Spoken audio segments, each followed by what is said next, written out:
J'aimerais que tu fermes les yeux. Qui a dit que Dieu est là. Et Dieu est bon. Il a un programme de bénédiction pour ta vie. On va chanter ce chant. Comment expliquer et comment décrire? Tu peux taper les mains comment? Un amour si grand, si puissant que rien ne peut le contenir.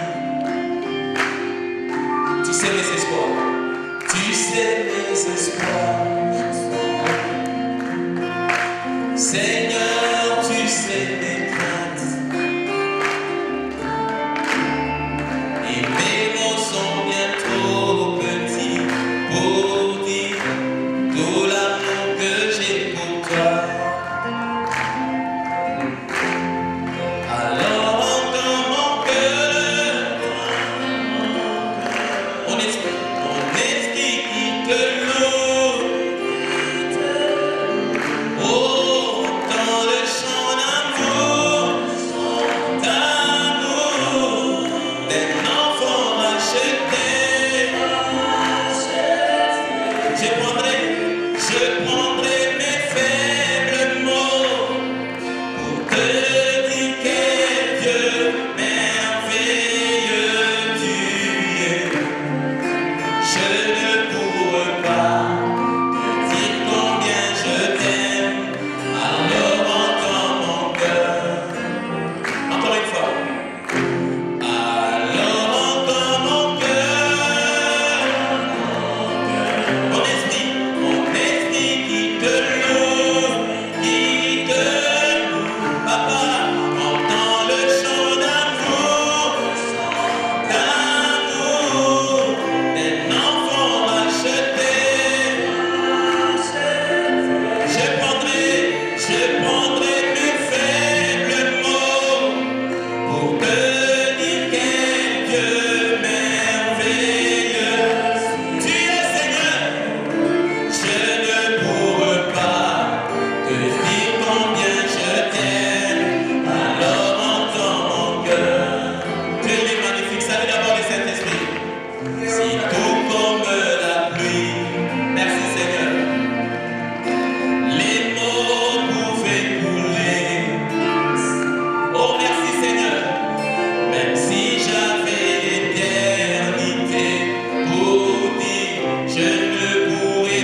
Mais il y a des choses qu'on ne doit jamais oublier.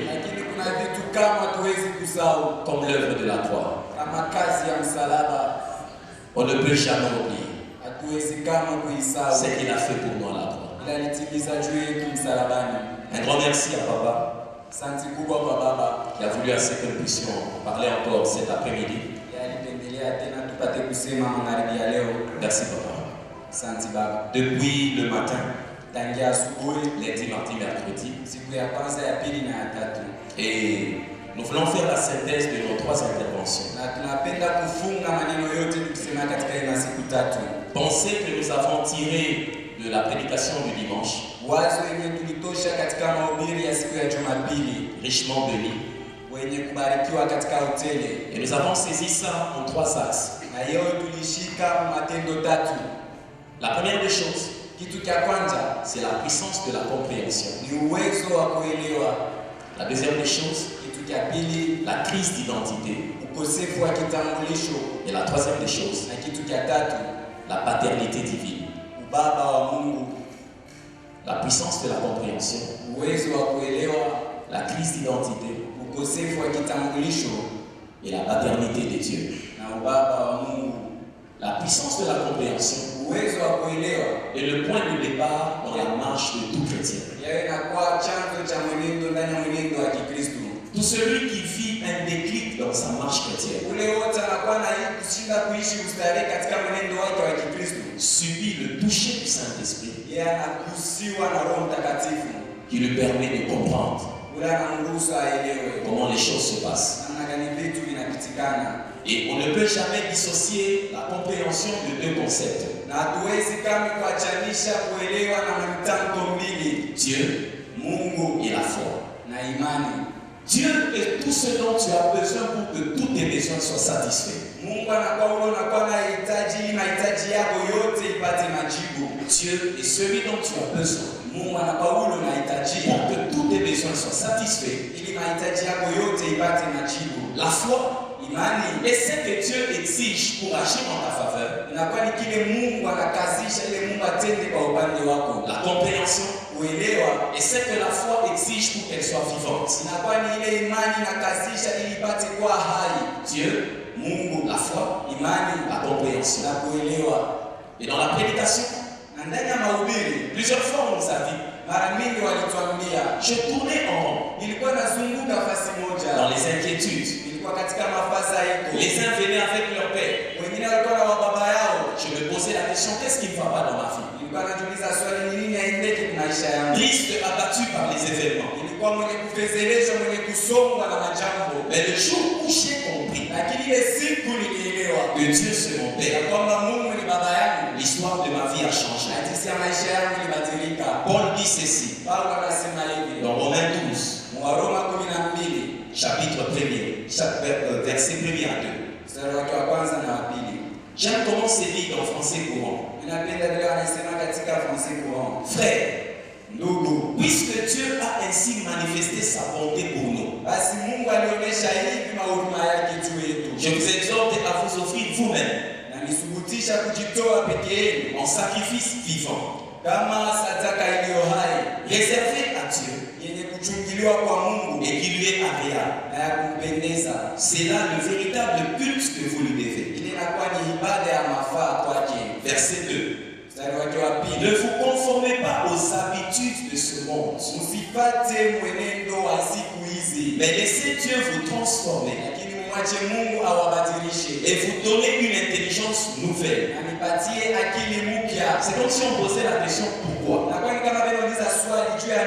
Vous pourrez alors discerner ce que Dieu veut.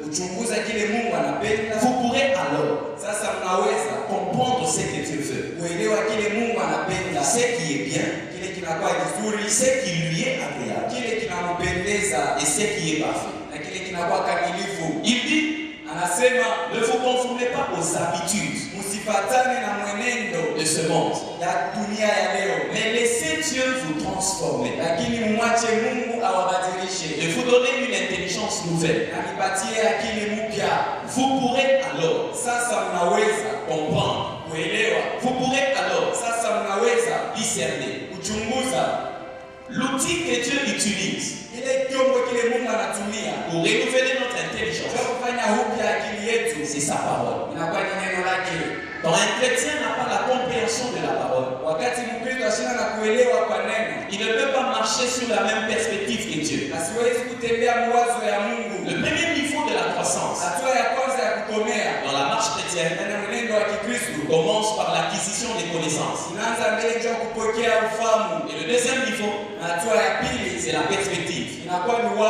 Tu commences à voir les choses influencé par ce que tu as acquis comme connaissance.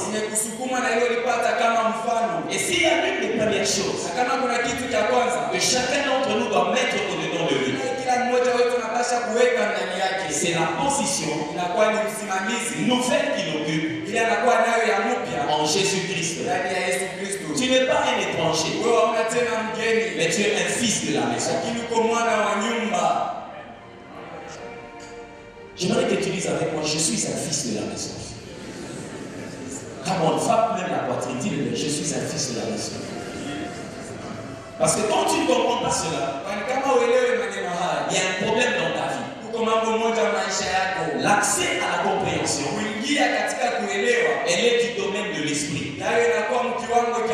Et le professeur à l'école de la révélation, c'est le Saint-Esprit. La Bible déclare dans 1 Corinthiens 2, quand tu prends le 8e verset jusqu'au 12e, à un certain niveau il est dit, lequel des hommes connaît les choses de l'homme si c'est de l'esprit de l'homme? Et qui est celui qui connaît les choses de Dieu si c'est de l'esprit de Dieu? Le Saint-Esprit fait sa demeure en toi depuis le jour où tu as reçu la vie de Jésus. Et il a le rôle, la fonction de faire trois choses. La révélation, il nous révèle des choses, illuminer des choses et inspirer des choses. Et il nous permet de comprendre comment Dieu agit. Le Saint-Esprit révèle, le Saint-Esprit illumine, et le Saint-Esprit inspire. Tu ne peux pas saisir Dieu avec l'intelligence humaine. Dieu est au-delà de la portée de l'humanité. C'est comme ça que tu vas voir quelqu'un qui a étudié. Il a fait de grandes études. Mais on lui donne une statuette. Malgré tout ce qu'il a fait comme études, on lui dit, ça c'est ton Dieu. Le jour où tu le laisses, tu meurs. Et tu vas voir cette personne, malgré tout ce qu'elle a fait comme études, elle arrive à croire que ce morceau de bois, peut la protéger. Ça c'est ce qu'on appelle la puissance de l'aveuglement, que le diable utilise dans le monde des ténèbres. Mais la véritable nature de l'homme se révèle lorsqu'il revient à celui qui l'a créé. Personne ne peut comprendre et connaître la valeur de quelque chose si ce n'est que le concepteur. Celui qui a inventé le véhicule, il connaît la valeur. Celui qui a inventé un habit, il connaît la valeur. Le créateur de l'homme, c'est Dieu. Il n'y a personne qui connaît ta valeur comme Dieu. Il y a des moments, tu veux que les gens t'acceptent. Si Dieu t'accepte, les hommes vont t'accepter. La Bible déclare le cœur de roi sont comme un courant d'eau entre les mains de l'Éternel, et il les incline vers qui il veut. Ma prière pour toi ce soir est que le Saint-Esprit t'introduise à une nouvelle dimension de compréhension. Trois passages de la Bible montrent la puissance de la compréhension. Éphésiens 2:20,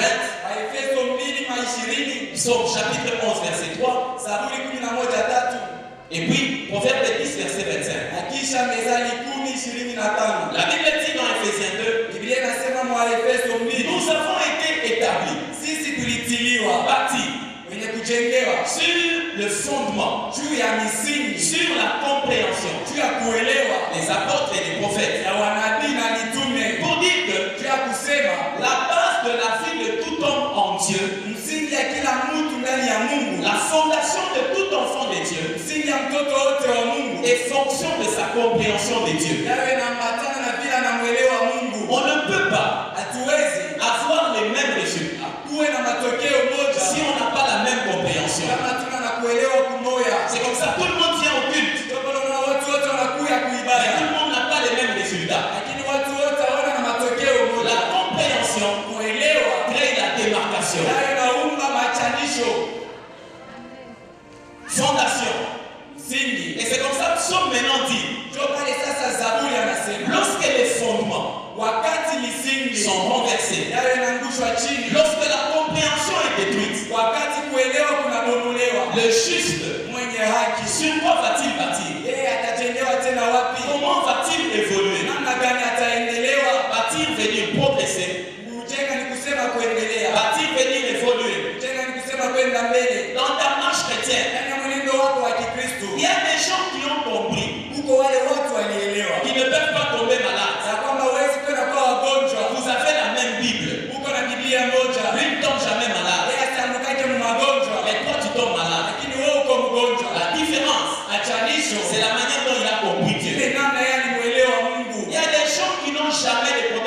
financier. Huku watu wanapataka kama mambo ile inaelekea pesa. Ne dis pas que ça en est de trop. Oh, binapitisha hapana kusema. Non. Hapana. La compréhension Kuelewa crée la démarcation. inaumba chanisho.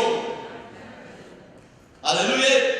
Amina. Et maintenant, Proverbe 10, 25 déclare. Sasa Mezali 10:25 inasema. Lorsque la tempête souffle, Wakati zuruba inavuma, le méchant disparaît. mwovu anapotea. Mais le juste Lakini mwenye haki est établi sur un fondement éternel. yeye anatiliwa kumisingi ya milele. Pour dire que la tempête n'est pas un problème. Sio kusema zuruba ina mambo. Elle a le droit de souffler. Hayo ina haki ya kuvuma. Mais l'issue de secours Lakini sasa mwisho à toutes les tempêtes, kuile mazuruba c'est yote ta fondation. inakuwa ni msingi wako. Ce sur quoi tu reposes, Kule wako unekamsha kukaa. la compréhension que tu as de Dieu Kuelewa kule uko nako juu ya Mungu. détermine ta stabilité Yayo inaonesha ustarehe wako face à l'adversité. mbele ya upinzani. Que le Saint-Esprit ouvre la compréhension de quelqu'un ce soir. Roho Mtakatifu afungule kuelewa Je kwa dis mtu que le na mtu. Saint-Esprit ouvre ta compréhension ce Roho soir. Mtakatifu afungule kuelewa kwako magharibi ya leo. Vous avez peur des sorciers. Wewe unaogopa walozi. Vous avez peur de magiciens. Unaogopa wachawi. Parce que vous n'avez pas compris Kwani hauyaelewa que le Dieu que tu sers, ya kwamba ule Mungu de unatumikia la Genèse tangia utangu à mwanzo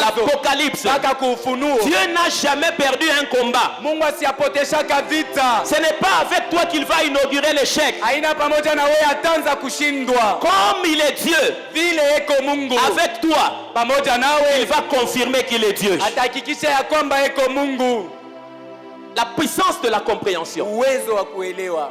Et quand il n'y a pas de compréhension, Na wakati hakuna kuelewa, on tombe dans le deuxième point, tunaanguka mnukta ya pili. qui est la crise de l'identité. Ile inakuwa ukosefu wa kitambulisho. Quand on n'a pas compris qu'on est de telle famille, Wakati hatuelewa ya kwamba tuko wa jamaa fulani. à la recherche d'un père, Unatafuta baba, un pater, une patrie, unatafuta baba, unatafuta jamaa. parce qu'on a besoin d'une provision Kwani tunahitajia hazina et de la protection, na ukingo. on devient un vagabond. Sisi tunakuwa vagabond. Un vagabond, Vagabond c'est quelqu'un qui est en crise d'identité. yule mtu anakuwa na ukosefu wa kitambulisho. Il cherche quelqu'un qui peut lui offrir la protection. Eko natafuta yule nani anaweza kumpatia ukingo. Il cherche quelqu'un qui peut lui donner la provision. Eko natafuta yule anaweza kumpatia hazina. La crise d'identité Ukosefu wa kitambulisho crée l'instabilité. yayo inaumba kukosa ustarehe. La crise d'identité Ukosefu wa kitambulisho crée l'inquiétude. yayo inaumba fadhaiko. Il est anormal Aina ya kawaida qu'un chrétien na kwamba Mkristo vive dans l'inquiétude.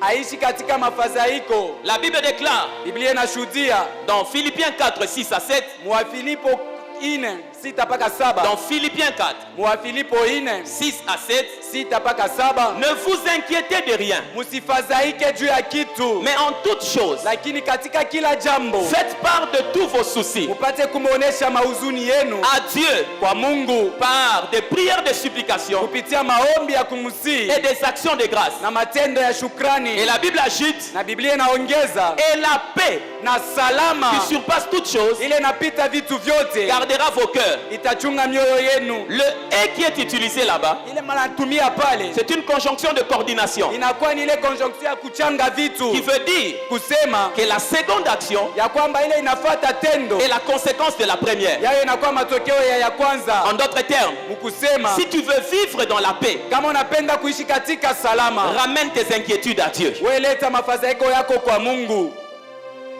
Si tu vis dans les soucis, Kama unaisha katika mauzuni, c'est ton choix. ile inakuwa ni ile wewe unachagua, Mais la paix lakini salama se retrouve sur un chemin. yayo inakuwa munjia. Reviens à Dieu. Umurudilie Mungu. Dieu qui est ton Père. Mungu yanakuwa baba yako, Il a la solution. eko na jibu. Et c'est là-bas où Romains 8, verset 16 Jo pale wa Roma 8 mstari wa 16 dit quelque chose de magnifique. inasema kitu kimoja cha mastajabu. Solution à la crise d'identité. Inakuwa ni jibu kwa ukosefu wa kitambulisho. La Bible dit, Biblia inasema l'Esprit roho rend continuellement inatoa kwa kuendelea témoignage à notre esprit ushuhuda kwa roho yetu que nous sommes enfants de ya Dieu. kwamba tukuwana wa Mungu. Quand tu rentres dans les textes originaux, Wakati unarudia katika miandiko ya misingi, enfant veut dire techno. Mtoto ni kusema tekno, qui signifie descendant. ni kusema muzaliwa. En d'autres termes, Ni kusema kwingine, le Saint-Esprit veut Roho Mtakatifu anapenda que chaque jour, ya kwamba kila siku tu sois conscient d'une chose. uwe na dhamiri wazi ya kitu moja, Tu descends de la famille de Dieu. ya kwamba uko mzaliwa wa jamaa ya Mungu. J'aime comment c'est dit dans français courant. Mimi napenda vile wanaisemezea mu français courant. Quand nous lisons Jean chapitre 3, Wakati tunasoma Yohane 3, le verset 3 à 6, mstari wake wa 6 mpaka wa 3 mpaka 6. la Bible fait une démarcation. Biblia inafanya achanisho. Au verset 6, on dit ceci. Mstari wake wa 6 anasema hivi: Ce qui est né des parents humains wale wanazalia kwa wazazi wa mwili est humain. wao ni wa mwili, Ce qui est né de l'Esprit de Dieu ile nazaliwa na roho ya Mungu est esprit. yayo ni roho. Non, acclame d'abord pour la parole de Dieu. Shangilia juu ya neno la Mungu. La Bible dit, Biblia inasema ce qui est né des parents humains ula nazaliwa toka wazazi wa mwili est humain. yeye ni mwili, C'est-à-dire ni kusema régi par toutes les lois de l'humanité. inaongoza kupitia masheria yote ya kinadamu. Ça peut être influencé Inaweza kusukumwa par tout ce qu'une famille humaine peut vivre. kupitia ile yote jamaa ya umutu inaweza kuishi. Oh, les malédictions générationnelles. Oh, inakuwa ni maole ya jamaa. Oh, Chetou Bakasai. Oh, nous sommes les Kassaïens. Chetou Bakatanga. Nous sommes du Katanga. Tout ce que les esprits coutumiers Ile yote mapepo ya madesturi de la terre là ya dunia peuvent amener, inaweza kuleta, tu peux les vivre. nawe pia unaweza kuishi. Mais maintenant, quand tu comprends, Sasa wakati unaelewa ma vie, maisha je l'ai yangu donnée à Jésus. bisa kumpatia yo Je ne Yesu, dépends plus mimi du sitegemee Kasaï, du Katanga, du Katanga Bakongo. Kasai wala kuba Kongo. Ma lignée spirituelle, Mstari wangu wa kiroho elle est plus puissante que ma lignée physique. yayo inakuwa ya uwezo kupita ya mwili. C'est là-bas où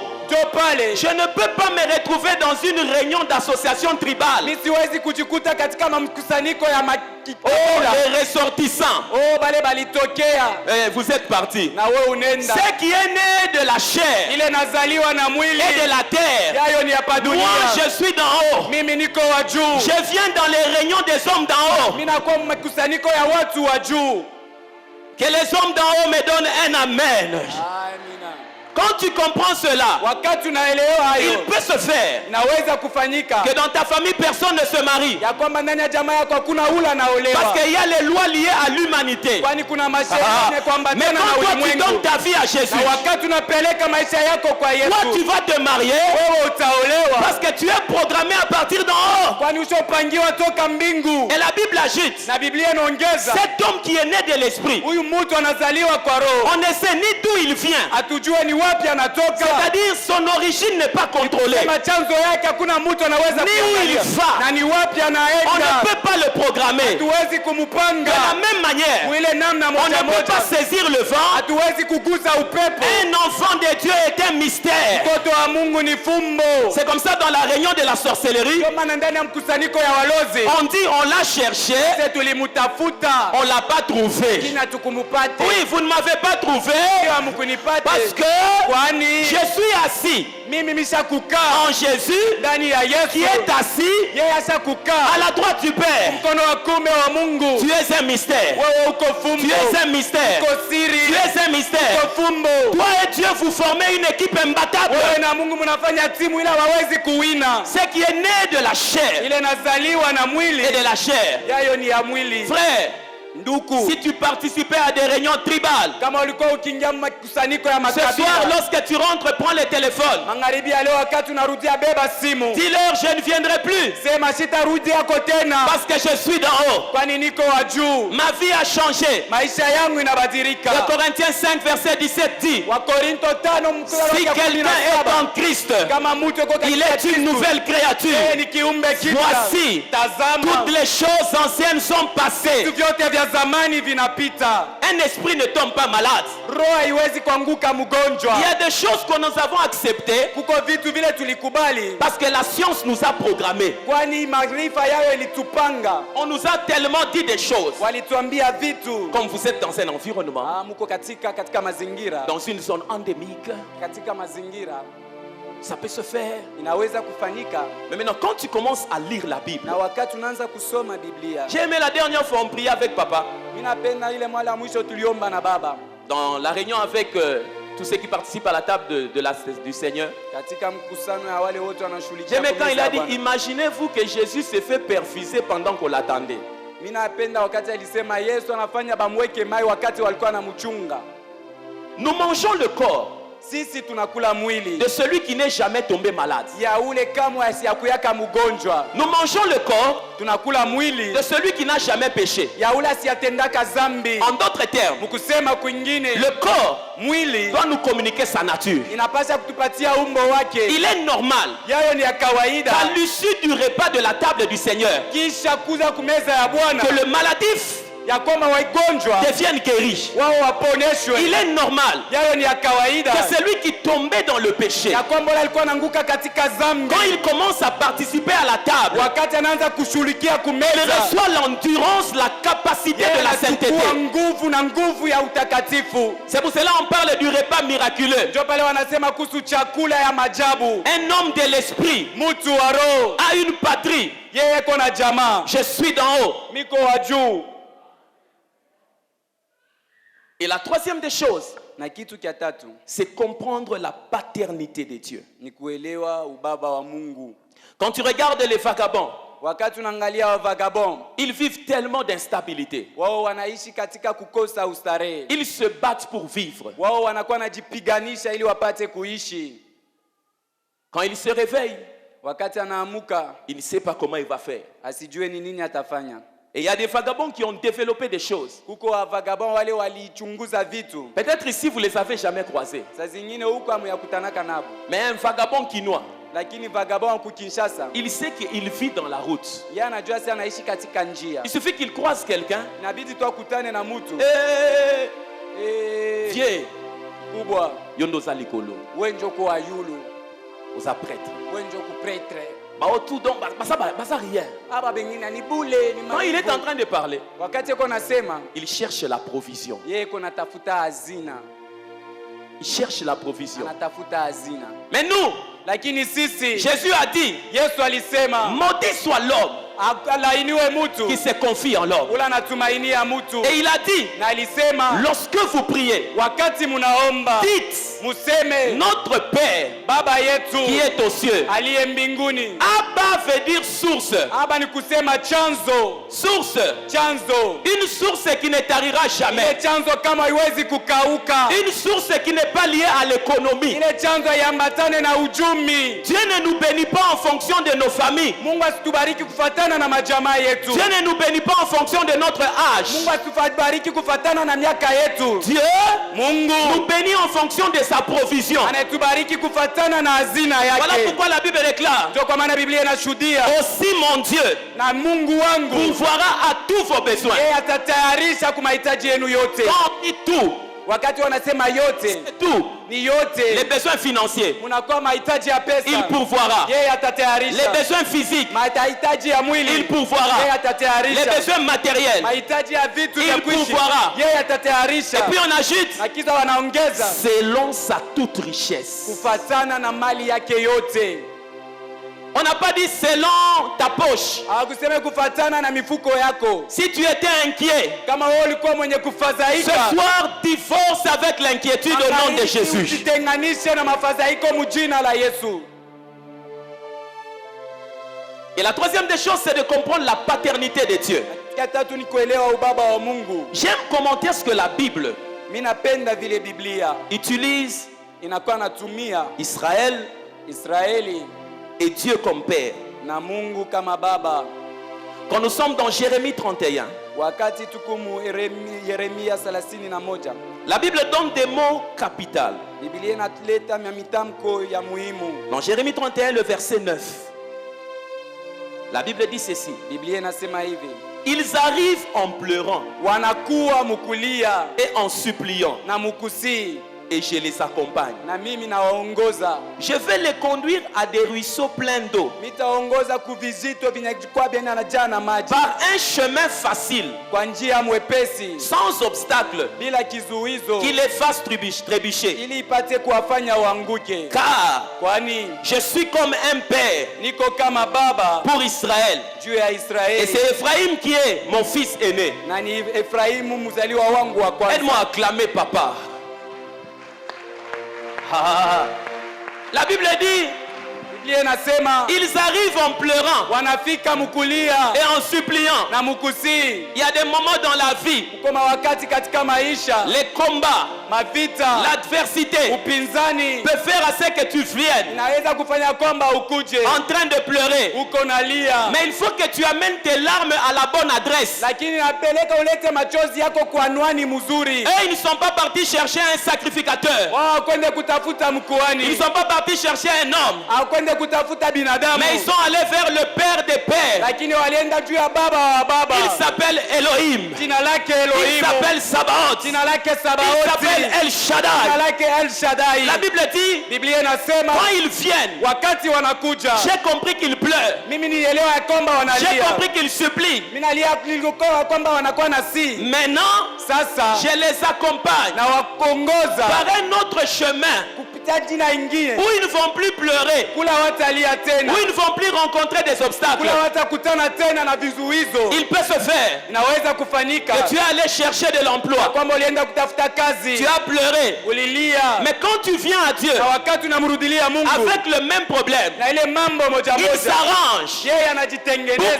que tu trouves un emploi, ili upate kazi, mais tu ne vas plus pleurer. lakini hautalia tena. C'est pour cela la Bible déclare, Ndio kwa maana Biblia inasudia il n'y a que kunakuwa tu la bénédiction de l'Éternel baraka ya qui Yahweh, enrichit yayo et elle ne inatajirisha, se fait suivre d'aucun na chagrin. haina tena huzuni moja inaifata. Il y a une différence Kunakuwa chanisho entre un mariage que la famille t'a donné katikati ya ile ndoa jamaa ilikupatia et ce que Dieu t'a donné. na ile Mungu alikupatia. Parce que ce que Dieu donne, Kwa kile Mungu analeta c'est un don, inakuwa ni zawadi, mais ça a une condition. lakini iko na kanuni. Jamais de chagrin. Kama hakutakuwa huzuni, Jamais de chagrin. kama hakutakuwa huzuni, Dieu, Mungu il est bon. yeye ni mwema.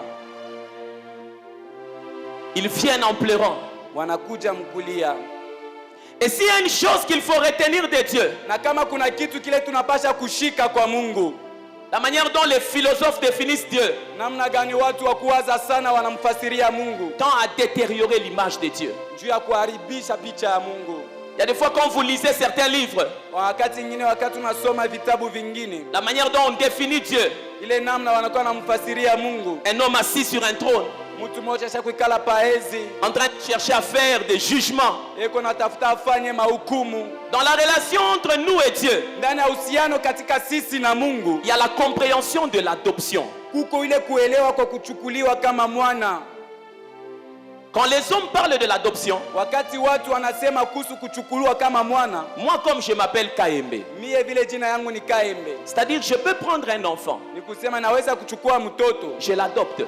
mimi namchukua kama mtoto yangu, Il commence à porter mon nom, anaanza kubeba jina yangu, il va jouir de mes biens, yeye atafaidikia mali yangu au même titre que mes enfants. kama watoto yangu. Mais maintenant, Sasa l'adoption humaine, kuchukuliwa kwa binadamu elle est limitée. yayo ina mipaka, Elle est différente. inaachana. Parce que tant bien même il portera mon nom, Ingawa atachukua jina yangu, mais mon sang lakini damu yangu ne coulera jamais dans son sang. kama haitatembea mudamu yake. Mais Dieu, quand il nous adopte, Lakini wakati Mungu anetuchukua kama wana, sa nature, umbo elle wake commence par couler en nous. inaanza kutembea ndani yetu, Il nous donne sa vie. anatupatia uzima wake, Il commence d'abord par nous donner sa vie, anaanza mbele mkutupatia uzima que wake, la Bible appelle la Zoé, kile Biblia inaita Zoe, la vie pure. ni kusema uzima uko wasafi. Notre ADN Kusema ADN yetu est d'abord changé yayo inabadilika avant de commencer à jouir des provisions de Dieu. mbele ya kufaidikia maazina ya Mungu. La véritable adoption, Kuchukuliwa kwa kweli elle est celle que le ciel nous offre. yayo inakuwa ni ile mbingu inetupatia. La Bible déclare Biblia inashuhudia à tous ceux qui l'ont reçu, kwa wale wote à walimpokea, ceux qui croient en son kwa nom, wale wanaaminia kujina elle a lake, donné le pouvoir aliwapa de uwezo devenir enfants de ya Dieu. kuwa wana wa Mungu. Le verset 13 dit, Mstari wa 13, lesquels sont nés wale wanazaliwa non du sang, hapana kwa damu, pas de la volonté d'un homme, hapana kwa mapenzi ya mais binadamu, de l'esprit. lakini kwa roho. Tel que tu es là, Vile uko pale, Dieu quand il te regarde, wewe kama kiti Mungu anakuangalia, il sait que tu viens de lui. anajua ya kwamba unatoka kwake. Toi et Jésus, Wewe na Yesu même ADN. unakuwa na ADN moja. Et c'est comme ça quand tu étudies la nouvelle naissance, So pale wakati unafunda kuzaliwa kupya, il y a 4 acquis kunakuwa mavitu tatu vile tunapata quand nous naissons de nouveau. wakati tunazaliwa upya. Le premier, nous devenons enfants de Dieu. Ya kwanza tunakuwa watoto wa Mungu. Le deuxième, Ya pili sacrificateur. wakuhani. Le troisième, Ya tatu nous devenons saints, tunakuwa watakatifu. non pas parce que nous ne péchons plus, Hapana jua tutende tena zambi, mais à cause de la présence du Saint au-dedans de nous. ni kwa ajili ya uwepo wa mtakatifu ndani yetu. Le quatrième, Ya ine nous devenons héritiers. tunakuwa wariti, Enfants, mtoto, sacrificateurs, kuhani, saints, mtakatifu héritiers. na muriti. Mais le Saint-Esprit Sasa Roho Mtakatifu tient à nous rappeler la première des choses. yeye anaanza kutukumbusha kitu cha kwanza, Notre héritage, uriti wetu, notre sainteté, utakatifu wetu, notre sacrificature, ukuhani wetu, elle découle yayo inatokea de notre position d'enfant. mwali yetu ya utoto. C'est parce que nous sommes entrés dans cette famille Ni njoo tuliingia katika ile jamaa que nous pouvons nous dire ya kwamba tunaweza kusema que nous sommes des sacrificateurs. ya kwamba tuko wakuhani, Droit d'accès à sa présence. tuna haki ya kuingia muwepo wake, Que nous pouvons nous dire na tunaweza kusema nous sommes des héritiers. tuko wariti, Vivons les promesses. tunaishi malako. Que nous pouvons nous dire Naweza kusema que nous sommes saints. tuko watakatifu, La demeure de l'Esprit de Dieu. makao ya roho ya Mungu. Et maintenant, Na sasa en comprenant la paternité de Dieu, kuelewa ubaba wa Mungu, s'il y a une chose kama kuko kitu qu'il ne faut jamais oublier, kile kama hatuwezi kusahau quand on dit Dieu est ton Père, wakati wanasema Mungu ni baba la yako, première des choses, kitu cha kwanza, Dieu, Mungu il est bon. eko mwema.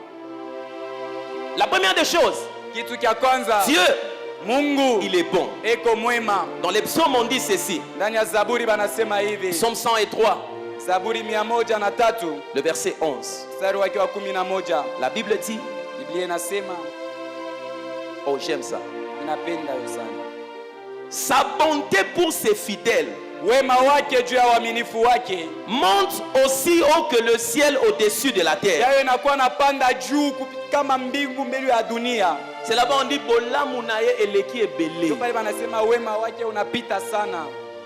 Vous savez, dans les familles, Unajua katika majamaa il y a des moments à cause des dégâts des enfants. kuko mawakati nyingine kwa ajili ya mamambo ile watoto wanakuwa nafanya Dans la réunion de famille, ndani ya katika mkusanyiko ya jamaa, un papa se décide. baba anaamua, Il se dit, anasema je sais que je t'avais mis au monde, mimi najua mimi ndio nilikuzalaka, mais aujourd'hui, lakini leo je décide, mimi naamua tu n'es plus mon fils. hauna tena mtoto yangu. Vous n'avez jamais appris ça. Ameyashikiaka hii mambo, Oh.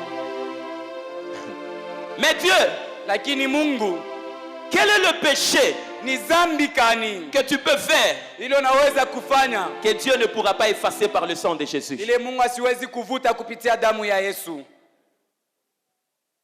Dieu, Mungu il est trop bon. eko mwema zaidi. Dieu, Mungu, non, non, Dieu, il est trop bon. Mungu eko mwema zaidi.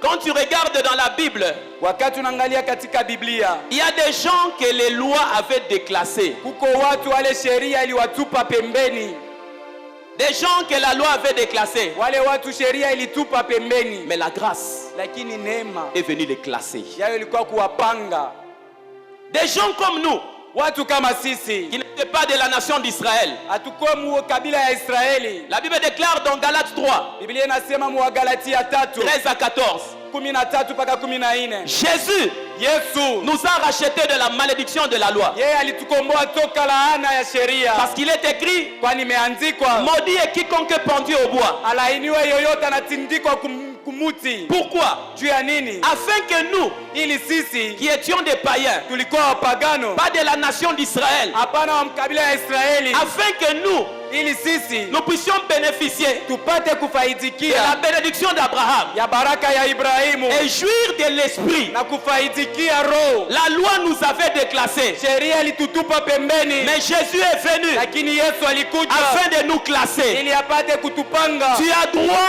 à la bénédiction. Wewe uko na haki kubaraka. Je prie ce soir, Mimi naomba magharibi ya sois leo, béni au nom nom de Jésus. Barikiwe mjina la Yesu. Que tes finances soient bénies au nom de Jésus. Mafuta yako ibarikiwe Que mjina la ta Yesu. santé soit bénie au nom de Afya Jésus. yako ibarikiwe mjina la Que tes Yesu. projets soient bénis au nom de Jésus. Mipango yako ibarikiwe mjina la Yesu. La malédiction Laana n'a pas la place dans la vie d'un enfant de Dieu. haina nafasi maisha ya mtoto wa Mungu. Dis avec moi, je suis béni. Je suis béni. Come on, frappe la poitrine, dis-le, je suis béni. Il y a une puissance dans la confession. Nakuwa ni uwezo wa kukiri. La vie et la mort sont au pouvoir de la langue. Uzima na kifo kinakuwa kwa uwezo wa ulimi. La première des choses qu'on retient de Dieu, Kitu kia kwanza kile tunashika kwa Mungu. Dieu, Mungu il est bon. eko mwema. La deuxième des choses, Kitu kia pili, quand on dit que Dieu est notre Père, kwa kwamba anasema Mungu ni baba yetu, il est compatissant. ni wa huruma. Compatissant veut dire, Wa huruma ni kusema, ça vient de compatir. inatoka mkusikilia huruma. Compatir, c'est éprouver de la compassion. Sasa kuwa na huruma Signifie ni kusema partager la souffrance kugawanya mateso des autres, ya wengine, ressentir leur douleur kusikia maumivu yao au fond de soi. ndani yetu. C'est un sentiment qui atteint l'être émotionnel Inakuwa ni nia inagusa mtu wa maanasa et affectif na inamgusa et qui pousse quelqu'un na inasukuma mtu à s'occuper de ceux qui sont dans la détresse. ashulukie wale wanakuwa katika tabu. C'est-à-dire, Ni kusema il ne suffit pas de dire tu souffres, haina tu nenea kusema unateswa, mais on trouve la solution lakini tunapata jibu pour te faire sortir de la souffrance. ya kutosha mu mateso.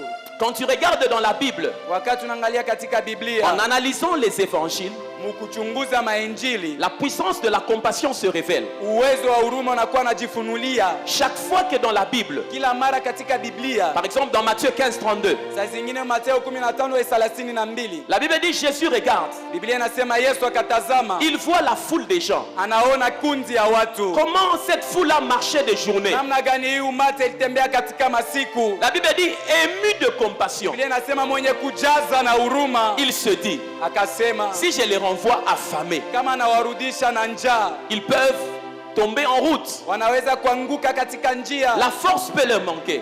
nguvu inaweza kuwakosa. Que faire?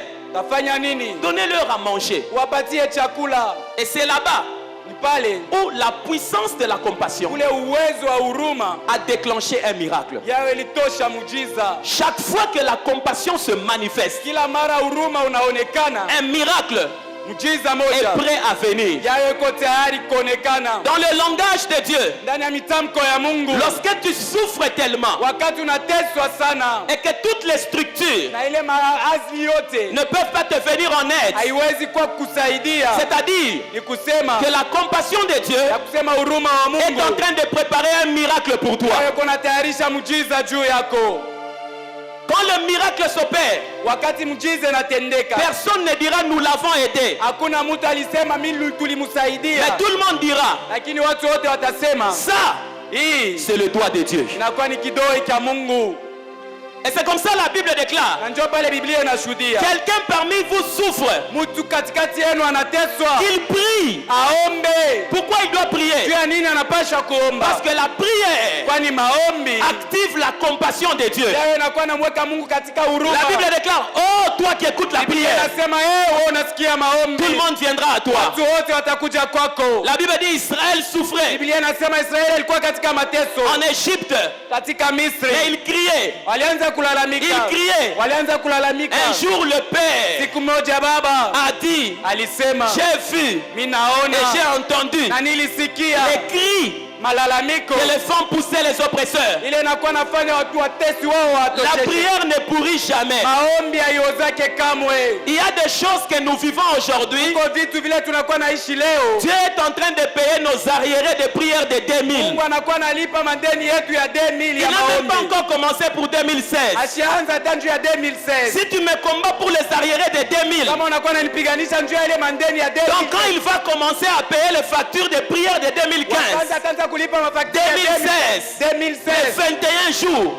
les 40 jours, Oh ya masiku ça 40. sera terrible. Oh, toi qui écoutes la prière, Wewe tout unasikia le monde maombi. viendra à Watu toi. wote watakuja kwako. Je parle à tous celui qui prie dans cette salle. Unajua ule wote anaomba Dieu hapa. n'oublie pas la Mungu prière. asisahauke maombi. Dieu n'oublie pas la prière. Asisahauke Il maombi. y a des moments, Kuko mawakati quelque chose se passe. kitu moja kinapitikana. Tu te dis ça, je n'avais pas demandé. Nasema hiki mimi Non, sikikuomba. tu avais oublié. Hapana ulisau. L'oubli Kusau. n'existe pas dans le vocabulaire de Dieu. Yaya ikalake mumitamko ya Mungu. Un homme peut oublier, Mtu anaweza kusau. mais le Dieu des cieux, Lakini Mungu wa Mungu. il n'oublie jamais. Yeye asisawake kamwe. Il connaît tes offrandes. Anajua mateso ya masadaka yako. Il connaît tes jeûnes. Anajua mafungo yako. J'aime dans les actes des apôtres. Minapenda katika matendo ya mitume. Quand Dieu parle à Corneille, Wakati Mungu anasema na Kornelio. il lui dit, anamwambia ta prière maombi yako et tes aumônes na masadaka yako sont montées vers moi. napanda kwangu. Dieu se souviendra. Mungu atakumbuka.